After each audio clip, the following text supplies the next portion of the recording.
అందుబాటులో ఉంటుంది అని ఒక తెలుసుకోవాలనే ఉద్దేశంతో, మార్పు తీసుకురావాలనే ఉద్దేశంతో ఈ ప్రోగ్రాం చేయడం జరుగుతూ ఉంది. మనందరికీ తెలిసిన విషయమే, మన భారతదేశంలో 65% యువత 35 ఇయర్స్ వాళ్ళు ఉన్నారు. మన భారతదేశ యొక్క అభివృద్ధికి కానీ ప్రపంచంలో ఏ దేశమైన అభివృద్ధి కంటే ఆ యువతనే వాళ్ళు పక్కకు నెట్టబడితే దేశ పరిస్థితి ఏమవుతుంది?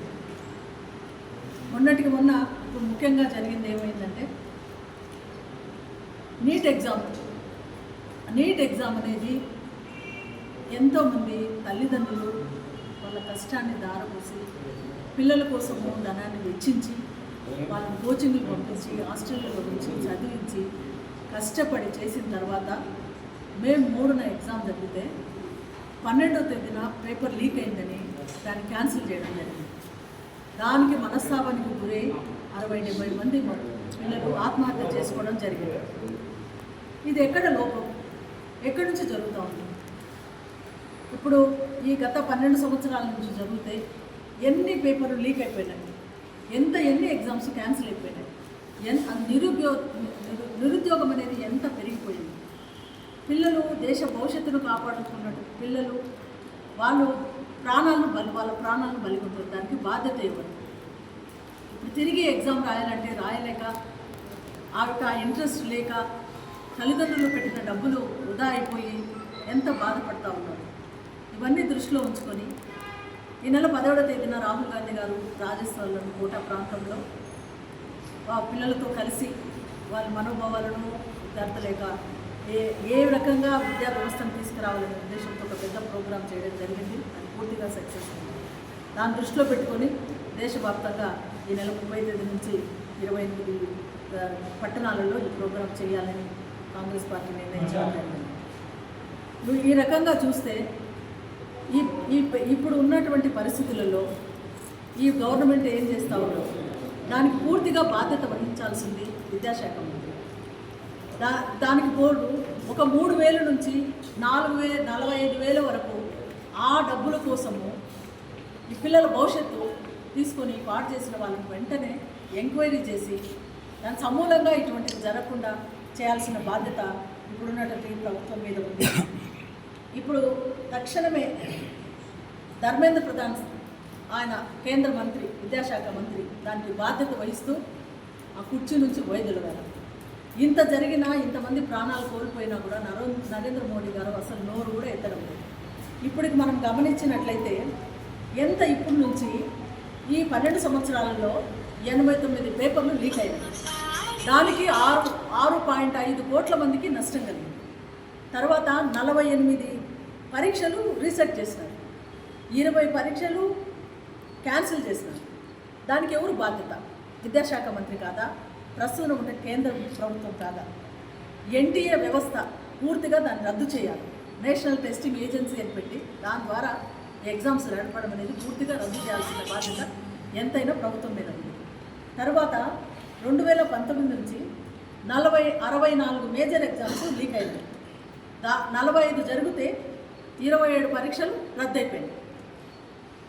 నీట్ పరీక్ష జరిగితే అది క్యాన్సిల్ అయిపోయింది. ఇప్పుడు ప్రజల ఆరోగ్యం దృష్టిలో పెట్టుకొని వైద్యులు కావాలి.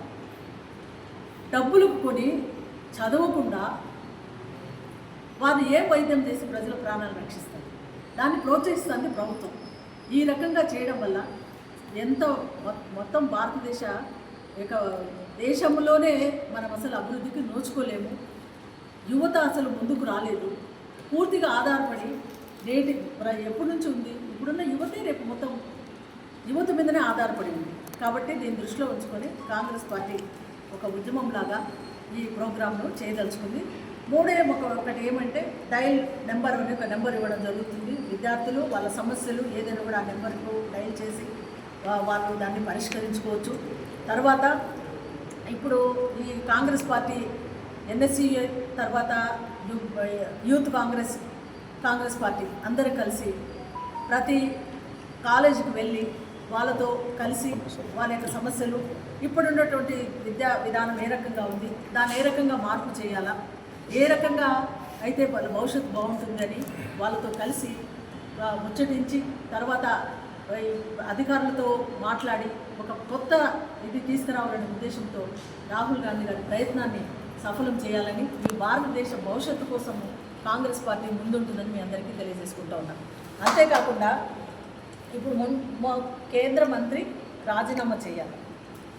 ఇప్పుడు పేపర్ లీక్ చేసి ఇంతమంది ప్రాణాలను పొట్టను పెట్టుకొని దేశ భవిష్యత్తును, యువత భవిష్యత్తును నాశనం చేసినటువంటి వాళ్ళని ఎంక్వైరీ చేసి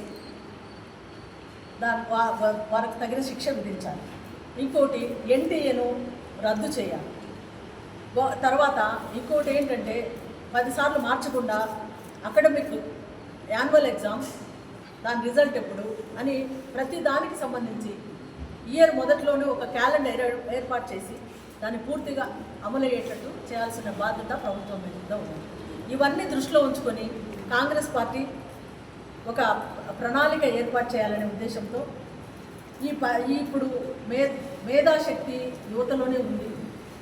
ఇప్పుడున్నటువంటి యువత వల్లనే ఈ దేశం బాగుపడుతుంది, వారిని ముందుకు తీసుకురావాలనే ఉద్దేశంతో కాంగ్రెస్ పార్టీ ఈ రకంగా చేయడం, 30 తేదీ నుంచి కాలేజీలలోకి వెళ్ళడము, అక్కడ తర్వాత యూత్ కాంగ్రెస్ ఎన్ఎస్యు వాళ్ళ సహకారంతో వాళ్ళతో కలిసి కాంగ్రెస్ పార్టీ కలిసి మొత్తం నాయకులు అందరూ కలిసి ప్రోగ్రాం చేసి ఆగస్టు 9న ఢిల్లీలో పెద్ద సభ ఏర్పాటు చేయడం జరుగుతుంది.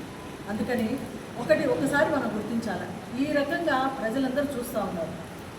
ప్రతి ఒక్కటి ప్రక్షాళన చేయాలనే ఉద్దేశంతో భారతదేశ అభివృద్ధి కోసము, భారతదేశం కోసం పాటుపడుతూ ఉన్నారు రాహుల్ గాంధీ గారు. అటువంటి నిజాయితీపరుడైన నాయకుడు ప్రధానమంత్రి అయితే ఈ దేశం బాగుపడుతుంది. ఊరికి ఏదో కాంగ్రెస్ పార్టీ కోసమని ఎన్ని చేయడం లేదు, ప్రజల కోసం పాటుపడుతూ ఉన్నారు. ఒక పార్టీని అధికారంలోకి తీసుకురావడం కాదు, ప్రజా ప్రభుత్వం రావాలనే దానికోసము పాటుపడుతూ ఉన్నారు. కాబట్టి ప్రజలందరూ దృష్టిలో ఉంచుకోవాలి. నిన్న ఎస్ఐఆర్ అన్నారు, బిఎల్ఓలు ఎవరన్నా ఇంటింటికి వస్తున్నారు. ఎందుకు అది పెట్టిన ఉద్దేశం ఏంటి? ఓటు హక్కు ఎవరిది వాళ్ళు వినియోగించుకోవడానికి కరెక్ట్ రికార్డు చేసుకోవాలా, చనిపోయిన వాళ్ళు ఎవరుంటే వాళ్ళ ఓట్లు తొలగించాలా, వేరే వాళ్ళ ఓట్లు లేని వాళ్ళకు ఓటు హక్కు కల్పించాలనే ఉద్దేశంతో ఎస్ఐఆర్ పెట్టినారు. బిఎల్ఓలను ఏర్పాటు చేసినారు. బూత్ లెవెల్ ఆఫీసర్స్ వస్తే ఎక్కడికి రావాలా? ఇంటింటికి తిరగాలి. పార్టీల తరఫున బూత్ లెవెల్ ఏజెంట్లు ఉంటారు, వాళ్ళు ఇచ్చే కంప్లైంట్స్ తీసుకోవాలి, అవన్నీ ఉంటాయి.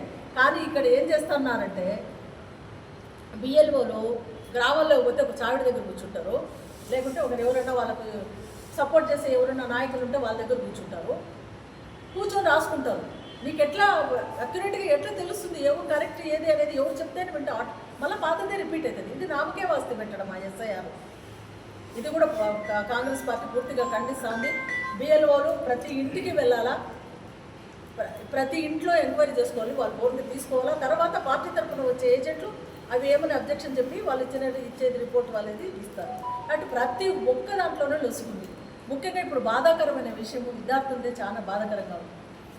వాళ్ళ భవిష్యత్తే ఈ దేశానికి ఉపయోగపడేది. కాబట్టి వారి కోసం పోరాడాలనే ఉద్దేశంతో ఈ ప్రోగ్రామ్స్ చేయాలని కాంగ్రెస్ పార్టీ మాకు మల్లికార్జున ఖర్గే గారు, రాహుల్ గాంధీ గారు ఏర్పాటు చేసినారు. ఈ రకంగా మేము ప్రజల్లోకి వెళ్తాము.